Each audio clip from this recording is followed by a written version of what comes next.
Welcome to the Energy Policy Now podcast from the Kleinman Center for Energy Policy at the University of Pennsylvania. I'm Andy Stone. Today's shift toward carbon-free power is commonly referred to as the energy transition. Yet that label can suggest that this is the first or only transformation of its kind. In fact, it's the latest in a series of profound changes to our energy system that have unfolded over centuries and which have come with increasing frequency over the past 200 or so years. On today's podcast, we'll take a look at the current energy transition in the context of those that came before. This is the longest-running transition to date. Yet despite decades of growing investment and supportive policy for clean energy, we still find ourselves in its early stages, at least if a net zero carbon energy system is our ultimate goal. So, why does this transition seem to be taking so long? Why might it feel so much more politically and socially contentious than transitions in the past? And has the anxiety we now feel about energy jobs, community impacts, and the livability of our planet all been seen before? Here to help us make sense of where we stand is today's guest, Cutler Cleveland. Cutler is a professor in Boston University's Department of Earth and Environment and Associate Director of BU's Institute for Global Sustainability. His work explores the links between energy, climate change, and sustainability, frequently placing them in historical context. As we talk, he'll guide us through past energy transformations with the hope of better understanding the path we're on today. Cutler, welcome to the podcast. Good morning, Andy. Nice to join you. Happy to join this distinguished line of guests on your podcast. Well, it's great to have you here. And, before we get into today's conversation, I want to point out that in addition to the positions that you hold at Boston University that I just introduced, you are also director of the Visualizing Energy Project, which I have to say is a truly amazing resource that puts much of the historical changes that have taken place in the energy sector and that we're going to be talking about today into context. To get us started, could you tell us a little about that project and your goals for it? Sure, be happy to.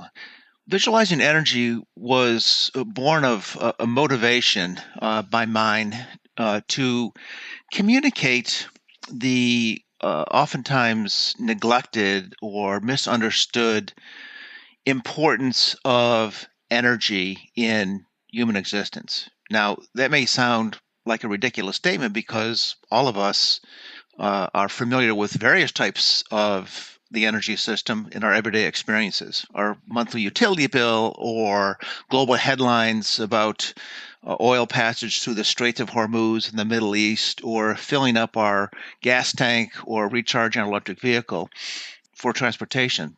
But it goes much deeper than that. Energy really connects across every current and historical aspect of civilization. It fuels economic growth. It is a key driver of public health, particularly in the form of air pollution. It underpins a lot of current and historical geopolitics. It is an instrument of global finance. It is a great source of inequity in the world in terms of who gets impacted by the pollution from the combustion of fossil fuels, all the way to who has access to clean energy. And it underpins every aspect of our lifestyle. So the idea behind Visualizing Energy was to take that broad interdisciplinary view of energy and distill it into short data stories that are driven by engaging visualizations that use data about those various aspects of energy to tell simple stories about how energy has driven the evolution of society and the environment to date and what's happening now in terms of our current energy transition. And it's meant for a broad general audience. All the information and data are open access. And another key attribute from my perspective as an educator is a lot of the work is done by students at Boston University who gather and clean data and help produce the visualizations and edit the stories that I write. What's amazing, because looking at that site, actually seeing the visualizations, for example, of how the fuel mix, the mix of fuels that we've used over the last century and a half have changed, really brings it home. You really see in those visualizations how much change there has been. So as you've kind of just established, or what we're going to talk about here, is that energy transitions are nothing new. And what we refer to as the energy transition today is really the latest in the series of transitions that have taken place over quite a long history. Could you give us a quick 101 level introduction? What have been the notable energy transitions and what has driven them to take place? I'll begin by talking about the transitions that have occurred in the U.S. and Western European economies and Japan, which have a lot of commonalities and bear some similarity to what's happened in the large emerging economies in China and India, although those are markedly different in some important ways that we'll discuss. But throughout human history, energy transitions have occurred that have really been hinge points in the trajectory of human civilization. The first one is fire. When we learned to control fire, it dramatically changed life because we could heat ourselves, provide thermal comfort, and most importantly, it transformed our ability to prepare food, which increased food security. And then later, it helped us understand how to smelt metal and make ceramics, which were the building blocks of early civilization. Then came the transition to using wood as a fuel. And in the United States, if we go back to the colonial period, when the European settlers first arrived, a lot of major activity was essentially deforesting most of the eastern half of the United States over the first century of our existence. And that wood provided heat for cooking and heating of homes and for early industry.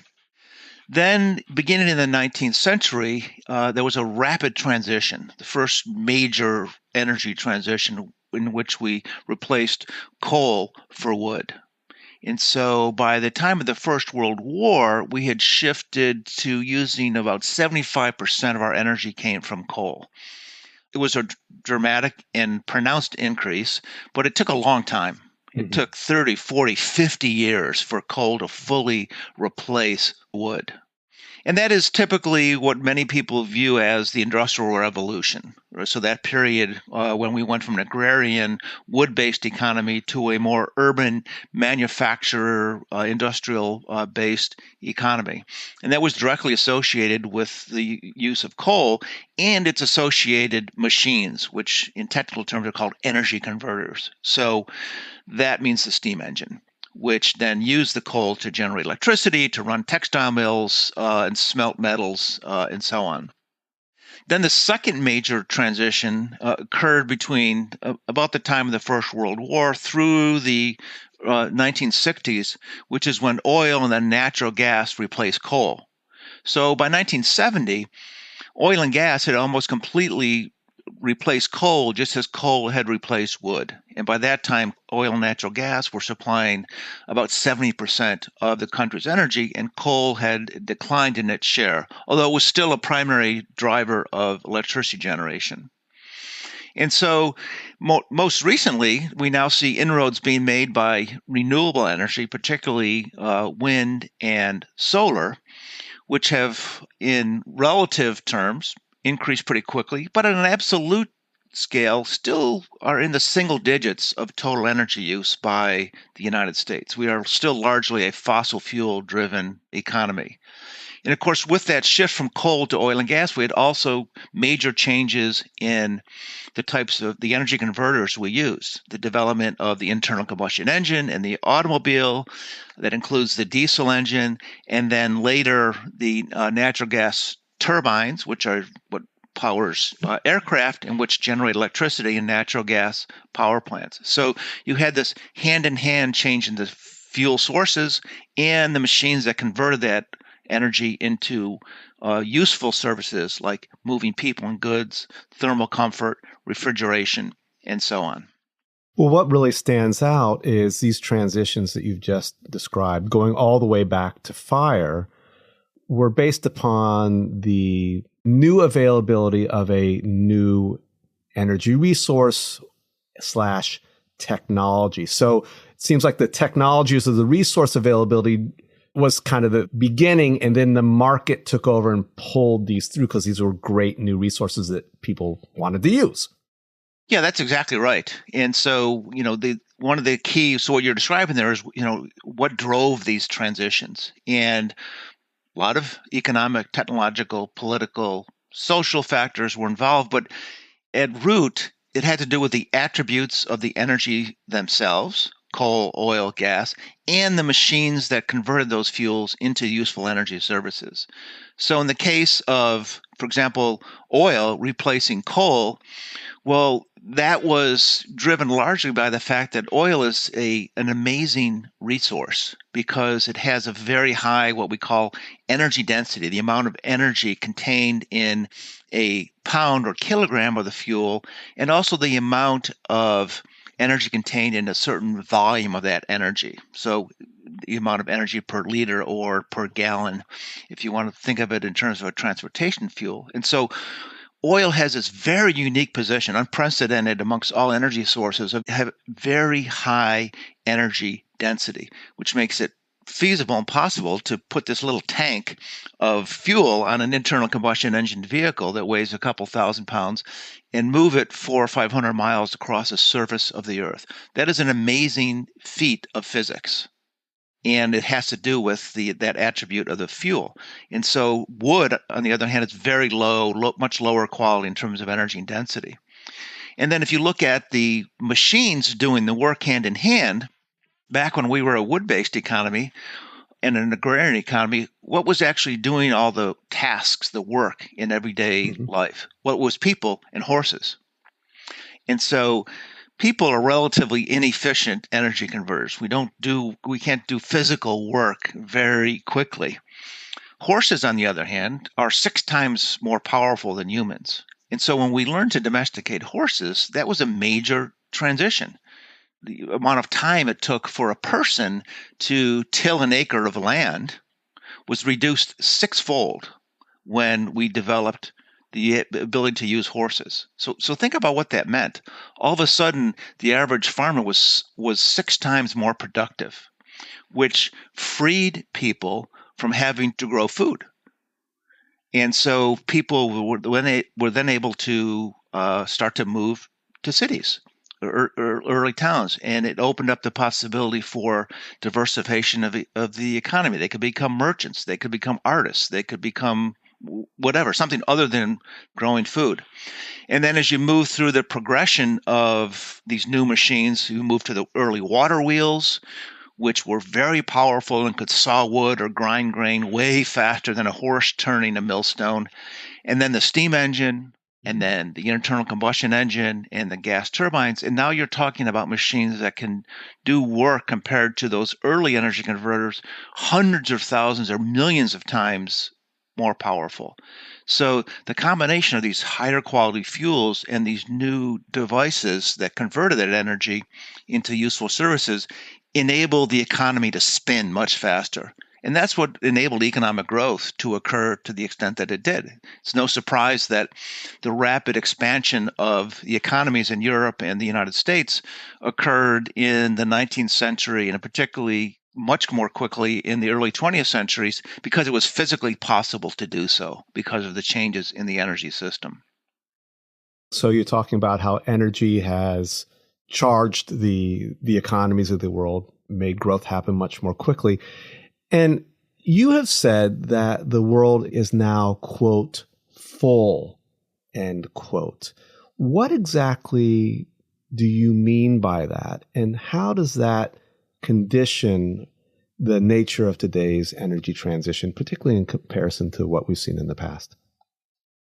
I use the term full world. And actually, it's a term borrowed from Herman Daly, one of the founders of ecological economics, to describe in a relative sense how today is different than these early energy transitions. So when the transition from wood to coal occurred, for example, there were relatively a small number of people on the planet relative to today. and a relatively small number of what Daly called our artifacts. So these are things that people have built. So these are roads, bridges, buildings, durable goods like cars and homes and appliances, and also all the other goods and services that we produce and consume. We are now facing a full world. The world is full of people, still growing, although at a much smaller rate. The world is full of our artifacts. The world is full of all the pollution that we have created by using all this energy. The atmosphere and our land and our water has been degraded by the pollution, and we have transformed about 1/3 of the non-ice land surface of the planet into some type of human-dominated ecosystem. So we can no longer ignore the impacts of living in a full world. We simply cannot use the atmosphere as a dumping ground for our pollutants. The case of carbon dioxide and climate change is the penultimate example of that. So that is a constraint that we face that is new relative to all these previous energy transitions. I guess that gets to the next point here. So we live in a world where this world is full. That implies environmental pressures, constraints, as you just said. And that gets us to the current energy transition, which has been driven, as I understand it, unlike earlier transitions, not by technologies per se, but by environmental externalities, which in this case have created a need for new technologies to meet the current challenge. That's right. That's one of the biggest differences with the current energy transition. If we are indeed, I guess we're in I would say the very nascent stages of an energy transition relative to the past. I'd say there are two different constraints and drivers that we face today relative to the past. The first one, as you mentioned, is externalities, which is an economic term, which essentially means the cost associated with the production and delivery and use of energy that are not borne by the users of that energy. So we burn fossil fuels, carbon dioxide goes up into the atmosphere, it causes climate change, and those impacts spill across the planet. And so the users of fossil fuels at a given place and time imposes costs that all of us suffer. So the market doesn't do well with those types of external costs. So dealing with internalizing those costs into market transactions is needed to send the appropriate signals to developers of new energy sources, producers of energy, including electricity, and users as to what the real costs associated with that are. The second difference, I would say, is equity.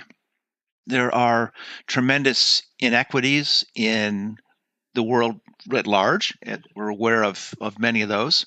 Many people think of that in terms of income, but there are very important inequities associated with energy.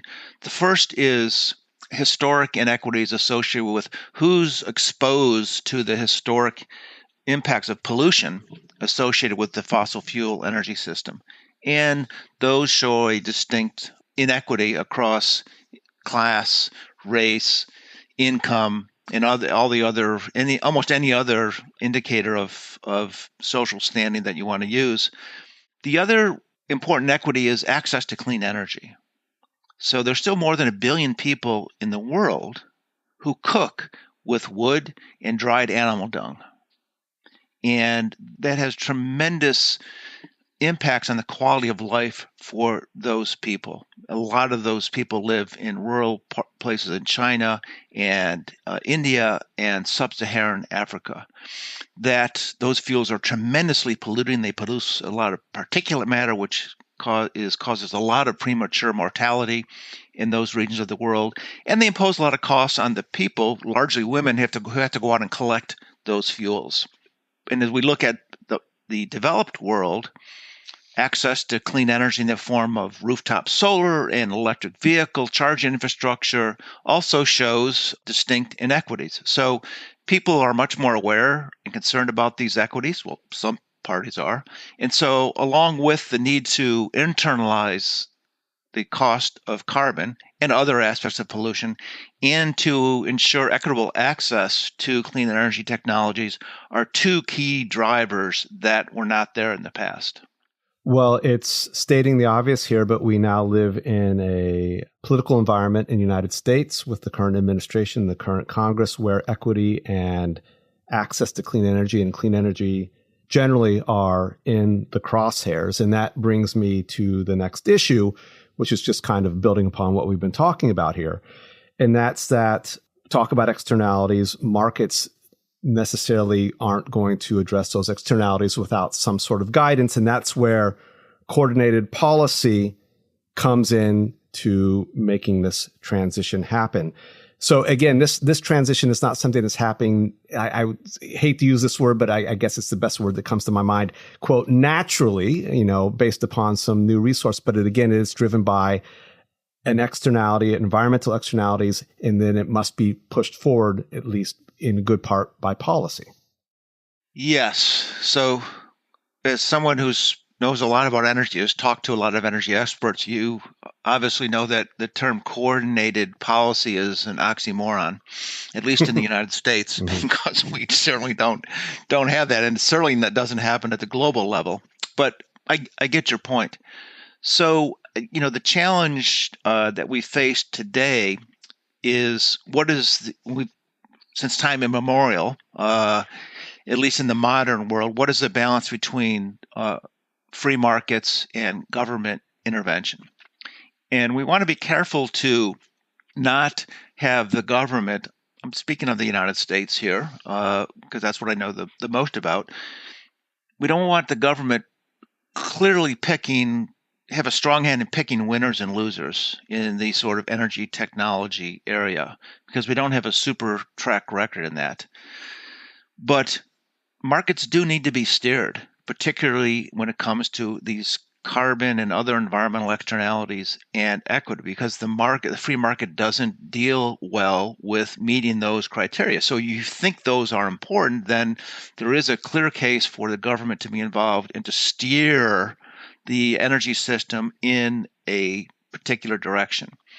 And there are simply a lot of vested interest in the fossil fuel energy system and the current energy infrastructure who would prefer not to have the government involved and accelerating the transition away from fossil fuels. And of course, there are those who are on the so-called clean energy side who look at the current situation in terms of climate change and the impact it will have on well-being, who say we definitely need that steerage role of government policy. One of the things I think is very interesting here as well is we now live in a world in which energy is deeply integrated into our everyday lives. You've already started to talk about that. It's in our phones, in our cars, in data centers, you name it, going up and down the list, right? The plastic in the ballpoint pen that I'm holding in my hand, it's all from petroleum. And I would imagine that this integration creates additional friction for change. There's a lot, perceived that could be lost or is at stake in this transition. What do you think about that?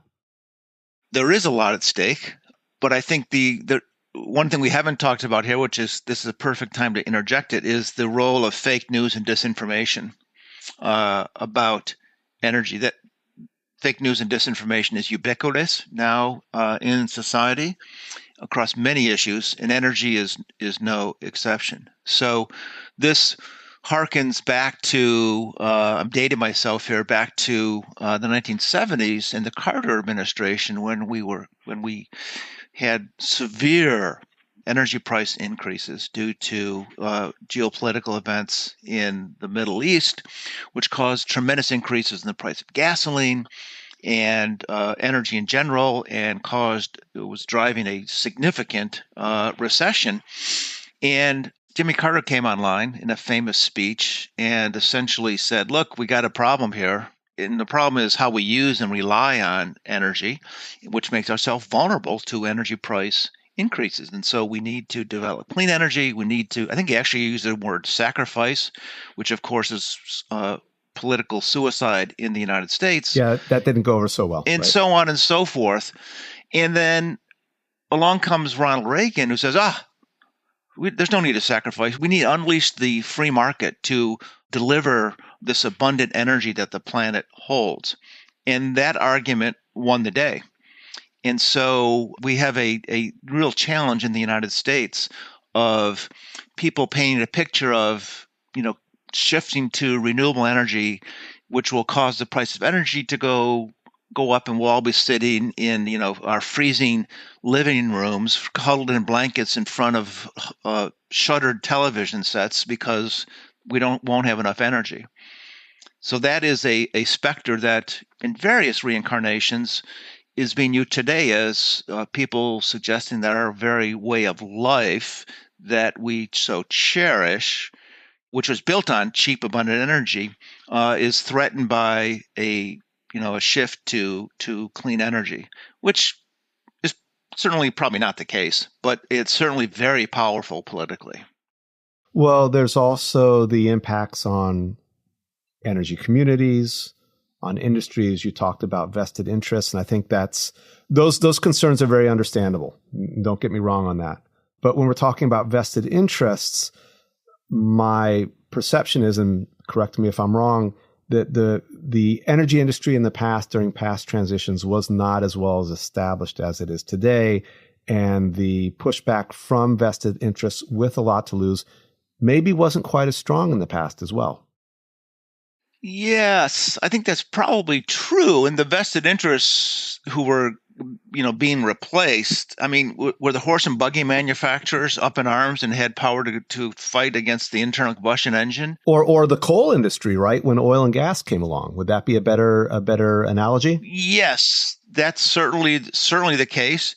Of course, coal still had a major role and a major outlet, even as the steam engine went away and was replaced by the internal combustion engine. Still played a major role in electricity generation.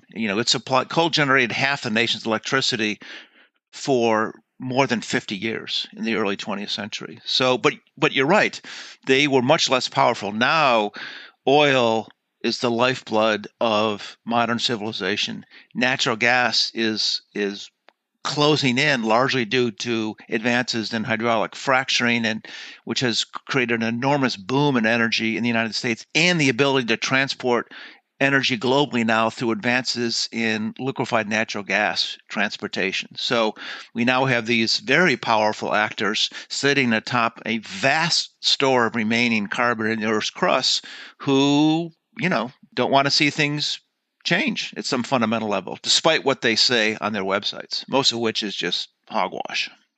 What's interesting, we know incumbent fossil fuel industries have played a role in shaping or slowing the energy transition. And we also know that some of these companies also have tried to become major players in the energy transition. I'm thinking about BP, I'm thinking about Shell here. But at the end of the day, they seem to have withdrawn or retreated from their efforts. What does that say about the compatibility of these legacy industries or vested industries and clean energy that we're trying to build for the future? That's a very good question. I think a couple observations on that. One, I would be interested to see what fraction of the total new investment, BP or some of these other companies who have dipped their toe in renewable energy, what fraction of their total new investment or R&D budget goes to renewables versus conventional fuels? I bet it's tiny, very tiny. So how strong has their commitment really been? And I think even more importantly is that, particularly in the case of natural gas and oil, we are awash in these fuels. Fracking, people don't understand how important fracking has been. The United States is now the leading producer of fossil fuels other than coal. We're building LNG export terminals. We are producing more oil than any country ever has in the history of the world. And that's simply due to fracking. And so they are now sitting on this vast store of potential revenue. And so they look at any chink in the armor of the clean energy advocates, which relate to economic growth or job security or however it's politicized as clean energy being bad or threatening to jobs. They will use that to roll back to this fat resource they're sitting on. So we talked a little bit earlier about this being a long energy transition. Again, we're a couple decades into the aggressive policy and investment stage for this, 20 years arguably. And we still have a very, very long way to go. In visualizing energy, there's a very interesting chart or graph there that shows that even though the amount of renewables we're using in this country has grown, fossil fuel is still about 80% of the mix. Okay, so that hasn't budged a whole lot. And there's this idea that a slow energy transition is a vulnerable energy transition. One that takes decades is more vulnerable over time. Tell us your thoughts about that. Well, first of all, thanks for mentioning visualizing the energy again. My students who do all the work will be very happy to hear that again. I think the pace of the transition is, of course, one of the key issues. And the pace discussion is driven by those who are looking to the scientific assessments of climate change and the conclusion by the experts across physical and economic and other sciences that we want to limit future temperature increases to less than 2 degrees centigrade relative to the pre-fossil fuel world. And the temperature's already increased by more than a degree. And so why did they pick that target? It's imprecise, but if you look at the actual discussions, it's basically looking at the impacts on rainfall and temperature and drought and the resultant impacts on agricultural productivity and heat deaths and reduced productivity, that above 2 degrees C, the wheels start to come off the bus in some important ways. So it's somewhat arbitrary target, but has some basis, of quite a sound basis actually, in the natural and economic sciences. So that's where the pace comes in, because if you want to keep warming to that level, you essentially have to get to what's called net zero carbon dioxide emissions from fossil fuel combustion and land use change. That has to go to zero by 2050. We're not even anywhere close to that. I mean, global emissions are still increasing, or maybe have somewhat leveled off. It's hard to say, but are not even close to that. So this requires a radical transition to low carbon fuels, which could include nuclear power, by the way, that we've never seen anything close to that in history. And so that would suggest that we need rather strong or radical government intervention to change the incentives. And the longer that transition takes to get to net zero, then the more future temperature increase we're going to get, and the impacts on people and the natural systems of the planet are going to be much larger. I don't know if that answered your question about pace, but that's sort of the broad framing of the pace issue. Well, I think it does kind of lead us to the next question. As we look ahead at the energy transition, there are, I guess, maybe two buckets of challenges. One is technical or maybe scaling technologies, and the other is the social and political will. And given that, and given the back and forth that we've seen in this country on its commitment to pushing forward for the energy transition, for clean energy and related, are there any blind spots that society or policymakers are missing right now that could be helpful in creating a sustained push in one direction? I don't think there are actual blind spots for this reason. There are no technological, in my opinion, no scientific or technological silver bullet out there that if you're trying to reach this 1.5 or 2 degrees C world, net zero by 2050 or so, then what we need is what we have. And we have a lot of technologies, wind, solar, that is advancing very quickly. If we're going to electrify more of our energy activities, which we are most climate action plans call for electrification of transport, heating, and cooling. Then we have technologies that can produce electricity that are as cheap or actually cheaper than certainly coal or oil, and cheaper than even many forms of natural gas electricity generation. Now, there's a question of scaling those because they're intermittent and the grid needs to be upgraded. We need more battery storage. So there's one technology that does need a boost, but there's no, discovery of oil and internal combustion engine equivalent that is needed.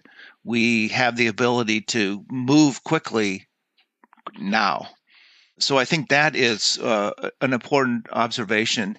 And I think the lifestyle issue, the impact of these changes on people's perceived impact on their lifestyle is really one of messaging. And here's where fake news and disinformation has to be addressed. This is one of the motivations behind Visualizing Energy, actually, is to get information out there that shows people that they can still maintain at least some of the important aspects of their current lifestyles with a system based on clean energy. I will say that there is a larger issue associated with, I'm speaking of the United States now, but I think it has implications elsewhere, that people equate the so-called good life with the consumption of more goods and services. And the qualitative aspects of well-being, connection to community, health and well-being, personal and financial security, which we know through self-reporting by surveys by social scientists, people value very highly, is somewhat disconnected from consumption of goods and services after you've reached a certain threshold. How you steer the conversation in that direction is beyond certainly my skills or understanding.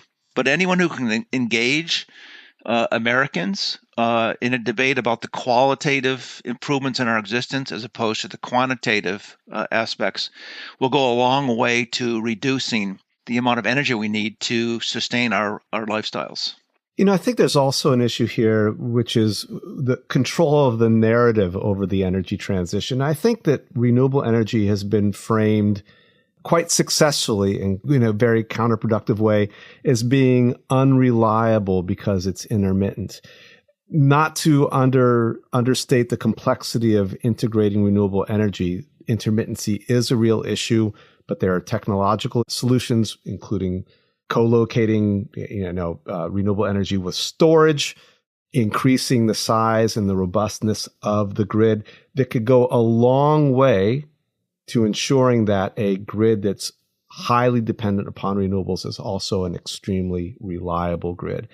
And I see this in so many ways that there's almost this assumption that is just allowed to fly that renewables are not reliable because they are intermittent, which is just not true. It's a more complex problem to solve, but it is solvable if the will is there. Absolutely. And I don't want to downplay the technological advances that have to occur to fully integrate intermittent sources into everyday life, because there are. Utility scale battery storage is one of them, but that's moving very quickly. I have no doubt that if we gave those engineers enough money, they'd figure that out very quickly. But when you talk about the grid, it's really about regulation and politics.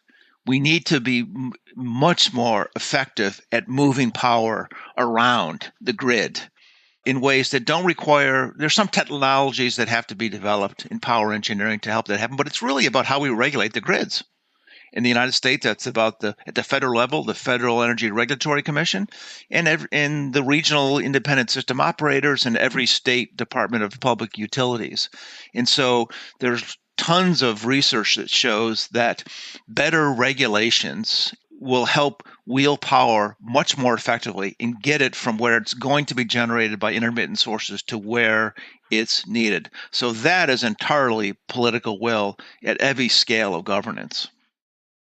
So Cutler, obviously we've got a long way to go in this energy transition. I want to ask you kind of a final or nearly final question here to get a sense of how much needs to still be invested in the energy system to get to the type of low carbon system that we're aiming for. And how does that compare with the amount that is already being invested in the infrastructure that we have, fossil or otherwise? Well, that's a good issue to explore because it is connected to the arguments of those opposed to clean energy that, well, all this new infrastructure is going to just raise the prices of electricity. And so, it's just something that's going to hit everyone, every household in the pocketbook. So let's back up to see what the scale of this transition that we're talking about in financial terms. So, and these are estimates that are derived from the International Monetary Fund and the World Bank and the International Energy Agency. And they're big numbers and they need to be just kind of bounded in general terms. So the total amount of money we've invested in the existing global fossil fuel infrastructure, which is coal, oil, and natural gas production, and all the refining and pipelines and power plants associated with them is on the order of about $20 trillion. So in terms of renewable energy infrastructure, we've invested on the order of $5 trillion. So this is solar, wind, hydropower, geothermal, and battery storage. We've invested another roughly $20 trillion in global electricity generation assets. So these are power plants, wind farms, and all the transmission system that gets that power to people and industry. So these are substations, power lines, and transformers. So those are big numbers. And so clearly, if we're going to accelerate the transition to renewable energy infrastructure, we're talking about investments in the, certainly tens of trillions of dollars, which seems like a daunting number. And it is, but you had to put this in the perspective of what the total size of the financial assets of the world are. Is it really going to drain investments away from other things that we need, like hospitals and new highways and charging stations? To give you a sense of that, the global economic output of the world economy is about $100 trillion. So it's a order of magnitude larger than these investments that we're talking about. And that's annually.